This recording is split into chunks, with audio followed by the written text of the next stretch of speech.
Before the introduction of Islam and Christianity, religion in the Philippines largely consisted of a mix of animism and obeisance to spirits of departed ancestors, often called anito. Many early Philippine inhabitants believed in a pantheon of spirits and deities that could bring them good or harm. To placate, supplicate, or maintain the goodwill of these spirits, rituals were performed, some of which involved ritualized violence in the form of headhunting, human sacrifice, and ritual cannibalism.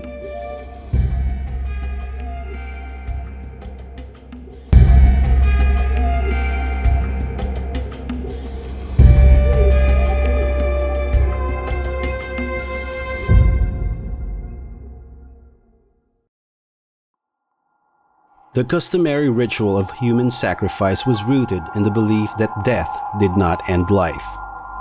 Rather, it was a transition to a new life in a spirit world that was in some ways similar to life in this world. The souls of the dead were believed to have needs similar to living people. Thus, food, livestock, and possessions known as baon in Tagalog or balon in Bisaya were buried with corpses to provide for them on their journey to the afterlife. Apart from food and material possessions, those of high rank in society needed someone to attend them. Thus, slaves were ritually killed and buried with their masters in order to continue serving them in the afterlife. A sacrificial victim was also sought when an important person who was ill could not be restored back to health. Stories of human sacrifice were recounted in various observations written by early migrant settlers in the country. Stories that were observed as customary rituals performed by different tribes in Luzon, Visayas, and Mindanao. I think what this book has done, Mr. Tan has done in his research, has presented for modern Filipinos a very sensitive and culturally nuanced representation of why ritual violence occurred and why it was important to the cultures of the past and why it disappeared, essentially disappeared. That's an important part of the story too. So I think it remains relevant to modern Filipinos. It's not, ritual violence was not something that was just associated with the highland areas or distant remote people. It was found all over the Philippines, but also in much of Southeast Asia as well. So I think that acceptance is important for modern Filipinos as well as for their counterparts in other parts of the world. Folklore about supernatural creatures like the aswang, which would seek out human victims to devour, were rooted in ancient beliefs about spirits that hunger for human flesh and blood. Once attacked by these beings, a victim would grow sick or weak. Deadly illness was interpreted as one's soul being severely injured, eaten away, or absent. To appease these ravenous beings, in some cases, the sick person's loved ones would offer another person to be devoured instead. Occasionally, these surrogates were slaves. Such offerings were made with the help of a spirit medium who was believed to possess the ability to communicate with spirits. I think the reader can expect to see, can expect a coverage of ritual violence in the Philippines that goes from early times into the late 19th century, early 20th century, richly illustrated, well supported with evidence, but without judgment, without culturally stereotyping those people who've in the past.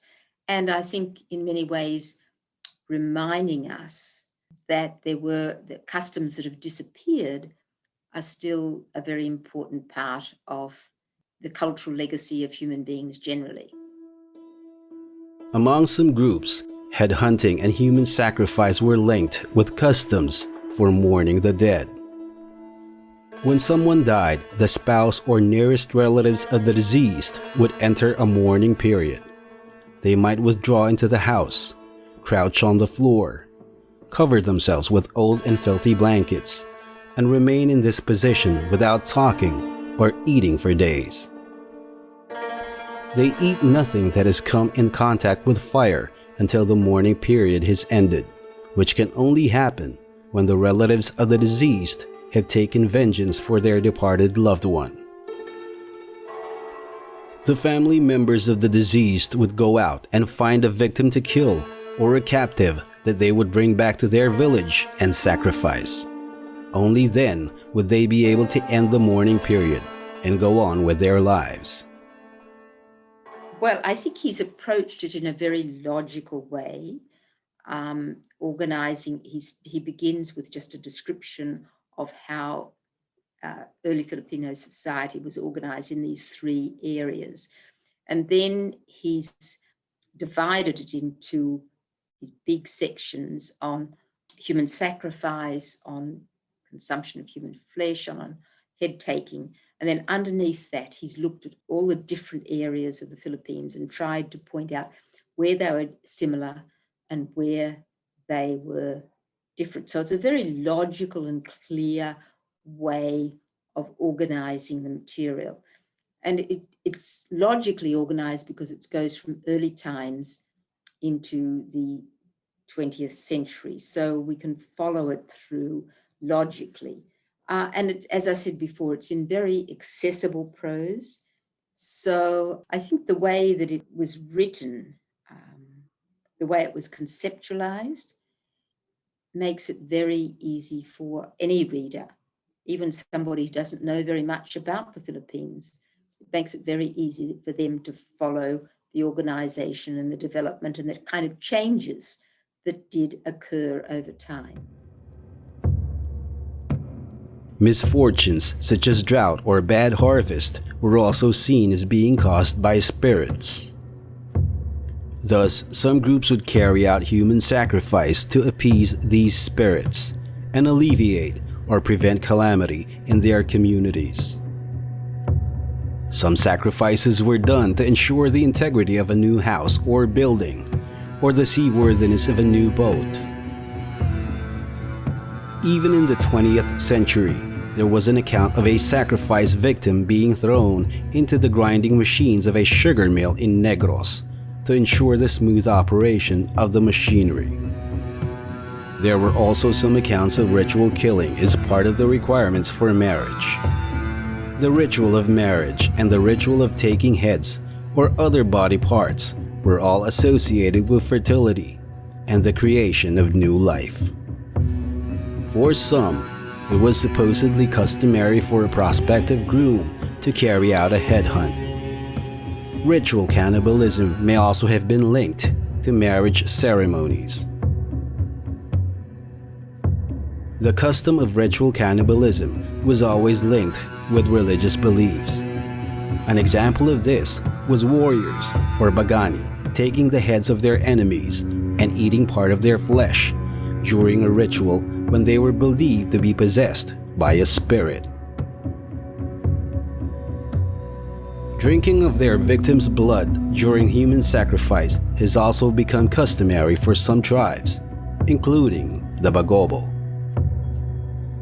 The Bagobo believed that they could please the powerful spirits by acts of homicide, thus increasing their prestige in the community. Ritual cannibalism was not always connected with violence.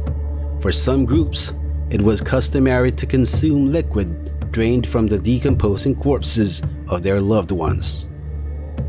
This liquid was believed to be a source of good health and protection from harm. It was collected in bowls and drunk or mixed with food. According to some accounts, this was also believed to be a way to acquire or incorporate the esteemed attributes of the deceased. Pugot really makes the point that ritual violence is not something unique to the Philippines. It's found in a lot of different places. It's from the Andes, the Balkans, and across Southeast Asia as well. So this comparative element, I think, is very important. I think that what also makes the book special is that Mr. Tan also repeatedly reminds his readers that the sources he's using often are insensitive in our eyes, or they have contributed to stereotypes that really are very unthinking and often misleading. So in that sense, I think it's a unique, absolutely a unique contribution to not only to Philippine studies, but to the global studies of ritual violence. I think it will be a standard citation for many, many years to come. In fact, I can hardly imagine a time when it would be displaced. There have been very few actual eyewitness accounts of head-taking or human sacrifice. Most accounts were written by outsiders who heard about these incidents second or third hand. Many of these accounts attributed the practice of head-taking to a desire for honor and esteem in the community. Warriors bring home victims' ears or thumbs as proof of the kill, which are later tied as buntings to bamboo poles, and the tribe feasts called Pista sa Kawayan, which remain at the house of the Datu in remembrance of the feast. Some groups such as the Zambals and Aitas supposedly believed that the most notorious killer, most feared, were the wealthiest, noblest, and most honored. Thus, they killed more and cut as many heads as they could to gain power. For the Kulaman, killing was a form of offering to the spirit Mandarangan that craved human blood and flesh. The heads were displayed on top of a pole, and a religious feast was performed for the spirit. This is not a book that's heavily laden with emotion or judgments. It's actually just laying out what the sources tell you and reminding you that often these source materials, which very frequently came from missionaries or from Europeans who didn't really understand what they were looking at, that it's a reminder that they did come with their own attitudes and their own preconceptions. For the Tingians, if one of the community was known to have killed many during tribal wars, it was a great honor. During the olden times, people were free from restraints. They were free to kill other people who were not of their own blood.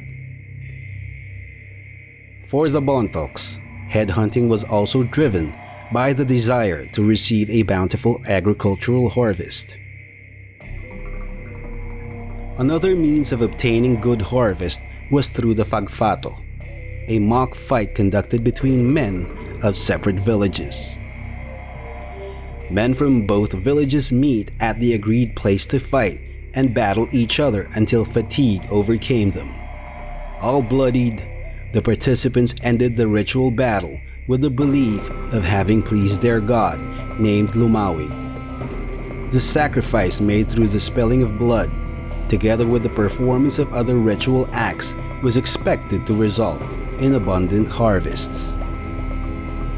Human sacrifices and headhunts happened both before the benefits were derived from preternatural spirits and after receiving such benefits, especially if they had made a vow to the spirits beforehand.